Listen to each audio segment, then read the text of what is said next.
नमस्कार दोस्तों, मैं हूं प्रकाश प्रजापति। आज हम ट्रू मीडिया के प्रसिद्ध कार्यक्रम एक मुलाकात में आपको और एक ऐसी शख्सियत से रूबरू करा रहे हैं जो ग्वालियर से चलकर ट्रू मीडिया कार्यालय आए हैं। आप गीत गजल बहुत उम्दा लिखते हैं। आप हैं सुभाष पाठक जिया जी। जिया जी, आपका ट्रू मीडिया के कार्यक्रम एक मुलाकात में स्वागत है। जी नमस्कार, और आपका बहुत शुक्रिया कि मुझे ये अवसर दिया जी कि ट्रू मीडिया पर आकर अपने साहित्यिक सफ़र के बारे में चर्चा कर सकते। जी, आपका पुनः अभिनंदन है। सुभाष जी, हम आगे बढ़ते हैं। जैसा कि आपका नाम है सुभाष पाठक जिया, ये जो जिया शब्द है इसके मायने क्या है? ये आपने अपने उपनाम के साथ क्यों रखा, कृपया साझा करें। जो जिया शब्द है जी, दरअसल उसका जो मीनिंग होता है जी, उसका मीनिंग होता है रोशनी, जी, प्रकाश की किरण। जी, तो ये उस वक्त की बात है जब मैं गज़ल शुरुआत कर रहा था। तो जो मेरे उस्ताद हैं जी, उन्होंने मुझे कहा कि भाई गज़ल में एक परंपरा रहती है कि लोगों के उपनाम होते हैं, तखल्लुस रहते हैं जी, आपका कुछ नाम होना चाहिए। क्या बात है। तो मैंने उस वक्त उनको कहा कि सर ऐसे कि मैं अपने लिए अपना नाम क्या चुन लूँ जी। जब उन्होंने कहा कि भाई तुम्हारे लिए ये नाम बहुत बेहतर है जिया, तो मैंने उनको सवाल भी किया कि ये ही नाम क्यों। तो उन्होंने कहा कि आपकी जो गज़लें हैं जी, उनको पढ़ के जो एक महसूस होता है वो एक प्रकाश की किरण अंधेरों से निकलती हुई महसूस होती है। वाह, वाह। तो ये जो नाम है वो मेरे उस्ताद का मुझे दिया हुआ है। वाह वाह, बहुत बहुत शुभकामनाएं आपको। जी, सुभाष जी, जैसे कि आपने बताया कि प्रकाश की किरण मायने जिया, जिया माने प्रकाश की किरण। ये जो गज़ल लिखने की जो आपकी शुरुआत हुई है, ये कब से हुई है और कैसे हुई, इसे भी साझा करें। गज़ल की शुरुआत दरअसल गज़लें सुनने से हुई मेरी जी। एक दौर था कि जब बड़ा शौक़ होता है आदमी को, जब वो कॉलेज लाइफ में जाता है जी, अच्छी कविताएं पढ़ना, शेर पढ़ना। यहाँ तक शौक़ था कि अगर रास्ते में कोई अखबार आपको मिल गया जी, और उसमें कोई पंक्तियां आपको मिल गई तो वो काट के रख ली जाती थी डायरी में। जी, जी, जी, जी। तो ये जो शौक़ था पहले। तो फिर मेरे जीवन में एक घटना घटित हुई जो मैं मर्चेंट नेवी ज्वाइन की और उसको किसी कारणवश मैंने उसको वहाँ छोड़ दिया जी। तो वो छोड़ने के बाद मेरा कुछ वक्त अकेलेपन में, खालीपन में बीता जी। उसी दौरान ये जो भावनाएं मन में थीं वो कागज़ पे उभर कर आईं और गज़ल लिखने का एक सिलसिला वहाँ से मेरा शुरू होता है जी। क्या मर्चेंट नेवी में ऐसा क्या हुआ? क्या किसी से आपका प्रेम के साथ में टूटना हुआ या प्रेम हुआ है? या कहते हैं कि गज़ल एक प्रेम करने वाले को या प्रेम में डूबने वाले जी को ही गज़लें आती हैं या उतर कर आती हैं या लिखने में आती हैं। क्या इस पर क्या प्रकाश डालना चाहेंगे आप? पहले तो मैं ये आपको बताना चाहता हूँ कि आप जो प्रेम की बात कर रहे हैं जी, तो हम क्या है कि अक्सर जब गज़ल की बात करते हैं तो एक सतही प्रेम को देखते हैं जी, जिसमें आप देखते हैं कि भाई किसी आशिक को उसकी माशूका से बिछड़ गया जी, जी, जी, या उसका प्रेम किसी और वजह से। लेकिन मैं जहाँ जिस चीज़ को फेस कर रहा था जी, वो प्रेम किसी आदमी से नहीं था, किसी व्यक्ति से नहीं था, किसी महिला पुरुष से बिल्कुल नहीं था, किसी पर्सन से वो नहीं था जी। उस प्रेम का एक जो लगाव था वो जिंदगी की ऊंचाइयों से था। क्या बात है। कैरियर को लेकर था, अपनी जिंदगी को लेकर था, वो विचारों की एक श्रृंखला थी जी। और मर्चेंट नेवी में वहाँ ऐसा कुछ नहीं हुआ। मर्चेंट नेवी में हुआ कि जो मेरे विचार थे, जो मेरे उद्देश्य थे, वो कहीं ना कहीं जाके उनको एक झटका लगा कि जिस ऊंचाई तक आपने देखा है ये वहाँ तक नहीं है, ये वो पुल है जो कहीं ना कहीं बीच में टूट जाएगा। क्या बात है। वो एक जो डर था टूटने का कि कल को ये कॉन्टेक्ट बेस से आप घर चले जाएंगे जी, फिर आप क्या जवाब देंगे, फिर क्या कैरियर होगा। तो मतलब ये कह सकते हैं कि आपने ये कहा कि किसी व्यक्ति स्त्री पुरुष से प्रेम नहीं था जी, बिल्कुल, लेकिन प्रेम था, आपने नहीं बताया, लेकिन प्रेम था, वो आपका कैरियर से था। बेशक। तो जो हम ज़्यादातर गज़लों को सुनते हैं उसमें एक प्रेम झलकता है स्त्री और पुरुष का जी। लेकिन यहाँ जो प्रेम की जो शुरुआत हुई, यहाँ जो गज़लों की शुरुआत हुई, यहाँ जिस जिया ने जन्म लिया वो था कैरियर से प्रेम। बिल्कुल, क्या बात है। बहुत बिल्कुल वही है कि जहाँ तक गज़लों की जो शुरुआत होती है लोगों की जी, वो इसी प्रेम से होती है। क्या लेकिन मेरी गज़लों की शुरुआत वहाँ से हुई जहाँ लोगों का एंड होता है। आप मानते हैं कि मेल फीमेल के प्रेम से गज़लों की शुरुआत होती है? क्या बात है। ज़्यादातर ऐसा होता है। क्या बात। लेकिन मेरी गज़लें वहाँ से शुरू हुई जहाँ लोगों का एंड होता है। क्या बात है, क्या बात है। तो वो एक जो बेबसी थी, वो एक कमी थी, वो किसी खास इंसान की कमी आपके अंदर नहीं थी, आपके सपनों की कमी थी। सुभाष जी, आपने बताया कि जहाँ पर शुरुआत होती है, जहाँ एंड होता है, वहाँ से आपकी गज़लों ने जन्म लिया और आपका उपनाम वहाँ से जिया रखा गया। तो ये भी जानना चाहेंगे कि एक गज़लकार बनने के लिए क्या क्या एक व्यक्ति को, एक लेखक को किन किन सवालों से, किन किन घटनाओं से या किन किन रूप से जिया जाता है कि वो एक गज़लकार बने? एक गज़लकार पहला तो ये होता है कि ईश्वर आपके अंदर कुछ ना कुछ अंश उस चीज़ का डालता है जी। फिर ये भी हो सकता है कि आपके उसको अंश को बाहर निकालने के लिए कोई घटना घटित हो जाए जी जी जी। दूसरी बात, मैं आपसे एक बात से बिल्कुल इत्तेफाक नहीं रखता कि सोच समझकर बिल्कुल गज़लकार नहीं बना जा सकता, कभी भी नहीं बना जा सकता। आप कवि हो सकते हैं, लेकिन जो भावनाएं आपके अंतर्मन से खुद निकलती हैं वो कमी वहाँ महसूस होती है, वो प्रत्येक व्यक्ति में नहीं निकलती। तराशने की बात मैं करता हूँ जी।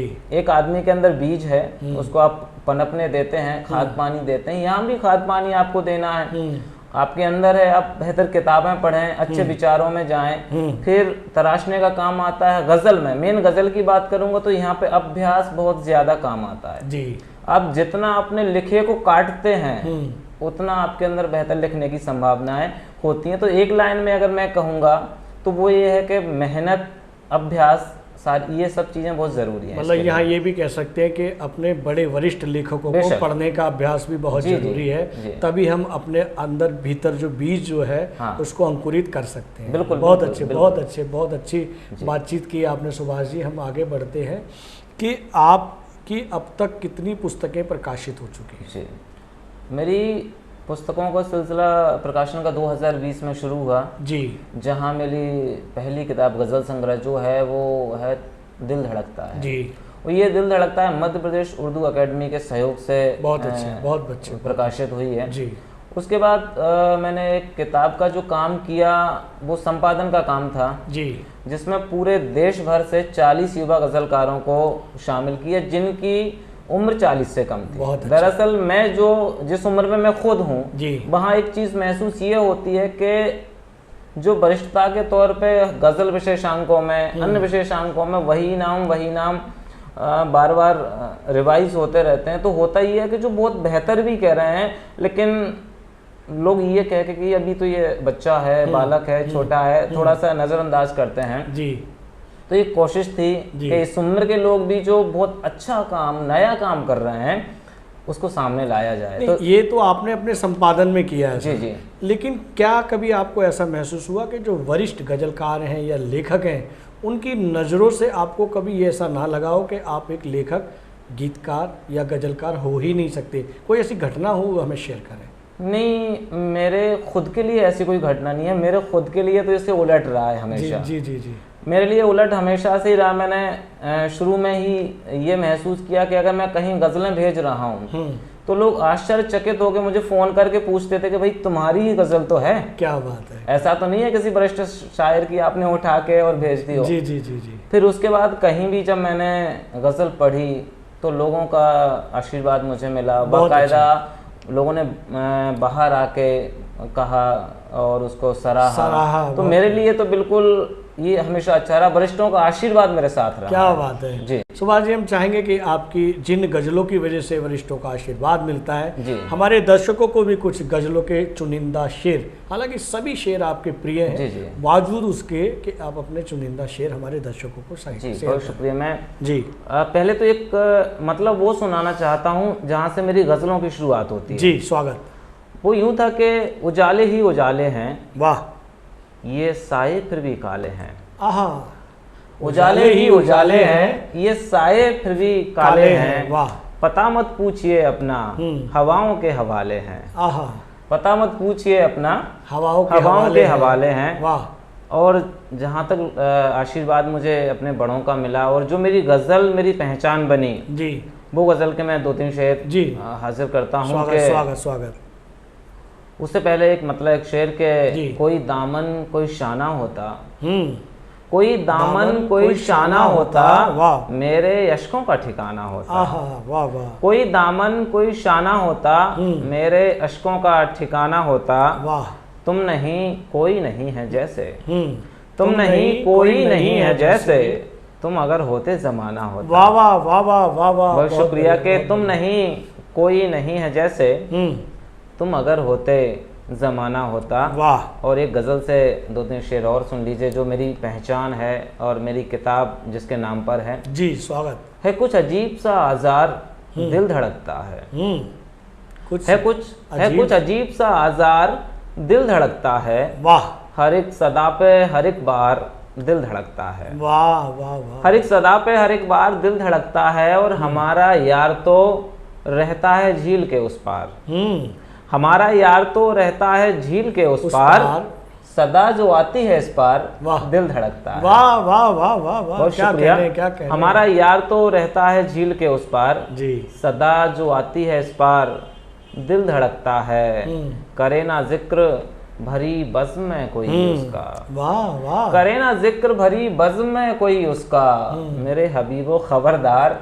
क्या बात है, क्या बात है, बहुत खूब। करे ना जिक्र भरी बज़्म में कोई उसका, मेरे हबीबो खबरदार दिल धड़कता है। और ये आखिरी शेर भी सुन लीजिएगा कि कोई निगाह लगातार देखती है मुझे, कोई निगाह लगातार देखती है मुझे, तो यूं समझिए लगातार दिल धड़कता है। वाह वाह वाह वाह वाह, बहुत शुक्रिया आपका। कोई निगाह लगातार देखती है मुझे, तो यूं समझिए लगातार दिल धड़कता है। कुछ अजीब सा आज़ार दिल धड़कता है, हर एक सदा पे हर एक बार दिल धड़कता है। बहुत शुक्रिया, बहुत खूब, बहुत खूब। सुभाष जी, हम आगे बढ़ते हैं। जी। अपने हमारे दर्शकों को अपनी गज़लों के कुछ शेर से लबालब कर दिया। जी, शुक्रिया। और बहुत अच्छे आपके शेर हैं। और आगे बढ़ते हैं कि आप अपने साहित्यिक क्षेत्र में अपना आदर्श किन्हें मानते हैं? साहित्यिक क्षेत्र की मेरी जो साहित्य की शुरुआत हुई वो रेडियो सुनने से हुई। जी जी जी जी। जैसा कि मैंने जिक्र किया कि मैं जिस गांव में था वहाँ लाइट नहीं थी जी, तो लाइट ना होने की वजह थी आपको रेडियो सुनना होता था। जी जी जी। और रेडियो कई मायनों में बहुत अच्छा है। रेडियो इन मायनों में अच्छा है कि वहाँ जो कंटेंट आपको मिलता है वो बड़ा प्रभावशाली मिलता है। हल्का फुल्का कंटेंट रेडियो पे नहीं मिलेगा आपको। वाह वाह वाह। क्योंकि वहाँ विचारों की बात है, देखने की बात नहीं है। तो मैं रेडियो से ये फायदा हुआ कि रेडियो पे मैंने सुनना शुरू किया जी, तो पुराने गाने ज़्यादा आते हैं। उसमें मैंने गुलजार साहब को जब सुना जी, उनको जब मैंने इंटरव्यू वहाँ सुना तो मैं उनकी शख्सियत से बहुत प्रभावित हुआ। वाह वाह वाह वाह वाह। शख्सियत से प्रभावित होने की वजह थी कि उनके पास हर एक बात को कहने का नया तरीका है, जी, अलग जी, सोचने का ढंग था जी। और उनके गाने बड़े मतलब गजलों से भारी होते। वाह। तो वो एक शख्सियत से जिनका प्रभाव मेरे ऊपर रहा, फिर मैंने उनको बराबर पढ़ा और कोशिश की। हर आदमी चाहता है कि जो उसका आदर्श हो आप उसका जरा सा भी हिस्सा काम कर पाओ तो खुशी होती है। तो मैं अपना आदर्श उन्हें मानता हूँ। क्या बात है, बहुत खूब। सुभाष जी, हम आगे बढ़ते हैं। जैसा कि हमने दर्शकों को बताया कि आप विज्ञान के शिक्षक हैं और उर्दू में गज़लें लिखते हैं, उर्दू भाषा में गज़लें लिखते हैं। तो एक विज्ञान का विद्यार्थी, विज्ञान का शिक्षक उर्दू शब्दों से खेले जी, तो ये तालमेल कैसे बिठाया आपने? मेरे लिए ये तालमेल बहुत आसान है जी। तालमेल आसान इसलिए है कि जो पोइट्री है वो कई बार टेक्निकल भी होती है जी। अब बातों को हमेशा भावनात्मक नहीं कहते हैं जी। कई सारे शेर होते हैं। मेरा एक शेर है कि कुछ जले या बुझे हर एक सूरत होगी मौजूदगी हवाओं की। वाह। तो एक साइंटिफिक रीजन इसमें है कि आपको कुछ जलाना है तो ऑक्सीजन की जरूरत है, बुझाना है तो ऑक्सीजन की जरूरत है। क्या बात है। तो साइंस पढ़ाते पढ़ाते हमेशा कोई ऐसा शेर आपका जो विज्ञान से जुड़ा हुआ हो और उर्दू भाषा में आपने लिखा हो? नहीं, शेर तो बहुत सारे ऐसे हैं। फिलहाल जस्ट मुझे यही शेर जो मैंने आपको सुनाया वो मेरे जहन में आया जी। काफ़ी सारे ऐसे शेर होते हैं जो साइंस को लेके। एक शेर मुझे याद आ रहा है कि चांद मत भूल इस हकीकत को। क्या बात है। अब यहाँ पे जियावर्ड आएगा जिसका अर्थ हम पहले डिस्कस कर चुके हैं, प्रकाश है। शेर आप सुनिएगा कि चांद मत भूल इस हकीकत को, तूने सूरज से ही जिया ली है। वाह वाह वाह, क्या बात है, बहुत। तो यहाँ पे हम आपने यहाँ पर जो सौरमंडल की बात और ये बात करते हैं, विज्ञान को और उर्दू शब्दों को जोड़ा है, तालमेल बिठाया। तालमेल मेरे लिए आसान है और मुझे लगता है कि मुझे पोइट्री में साइंस की वजह से कुछ नया करने को भी मौका मिलता है। जी जी जी। चलते चलते सुभाष जी, एक हमारा प्रश्न है कि क्या गज़लें लिखने के लिए, गीत लिखने के लिए एक लेखक को प्रेम करना अनिवार्य है? जी, पहली चीज़ तो ये है, सिर्फ गज़लों के लिए ही प्रेम करना अनिवार्य नहीं है। आदमी का अपना वजूद जो है वो प्रेम से है जी। दुनिया में जो भी है वो प्रेम से है जी। ये अलग बात है कि आप प्रेम को किसी फ्रेम में मत जड़ो जी। जैसे मैंने कहा कि मेरा प्रेम मेरे लक्ष्य से है, मेरी कामयाबी से है, मेरे जीवन से है, मेरे अच्छे विचारों से है जी। तो हर व्यक्ति का प्रेम अलग है और बिना प्रेम के कुछ नहीं है। आप मानते हैं कि अगर आपको लेखन करना है तो प्रेम करना होगा? बिल्कुल, चाहे आप ऊपर वाले से करें, चाहे करियर से करें, या माता पिता से करें, मेरा तो या स्त्री से करें जी। मेरा मानना तो करना जरूरी है, करना जरूरी है। मेरा तो मानना ये है कि प्रेम तो ऐसा तत्व है कि जो आपके अंदर है जी। ये अलग बात है, किसी किसी चीज के लिए है अलग अलग क्या हुआ तो, लेकिन हाँ, अगर आप शायरी करते हैं, कविताएं लिखते हैं, तो ऊपर वाले ने आपके अंदर एक कोमलता दी है जिसका नाम ही प्रेम है। वाह वाह वाह। और मैं बिल्कुल मानता हूं कि प्रेम जीवन का आधार है। बहुत अच्छे सुभाष पाठक जिया साहब, आपने ट्रू मीडिया के कार्यक्रम में एक मुलाकात में अपना बेशकीमती समय दिया, उसके लिए बहुत बहुत धन्यवाद। और मैं भी आपका हार्दिक आभार व्यक्त करता हूं, ट्रू मीडिया का हार्दिक आभार व्यक्त करता हूं कि जो एक साहित्यिक सफ़र को इतने आगे ले जा रहे हैं और साहित्य की नामचीन हस्तियों से अपने ट्रू मीडिया के दर्शकों को, अपने श्रोताओं को रूबरू कराते हैं, नए नए मोती साहित्य के क्षेत्र से लेके आते हैं। आप यूं ही ये काम करते रहें, लोगों के लिए साहित्य का काम होता रहेगा। मेरी तरफ से आपको बहुत शुभकामनाएं और आपका हार्दिक आभार, शुक्रिया। अगर आप ये वीडियो YouTube पर देख रहे हैं तो हमारे चैनल को सब्सक्राइब करें और बेल आइकन को दबाना ना भूलें। अगर आप Facebook पर ये वीडियो देख रहे हैं तो हमारे पेज को लाइक करें।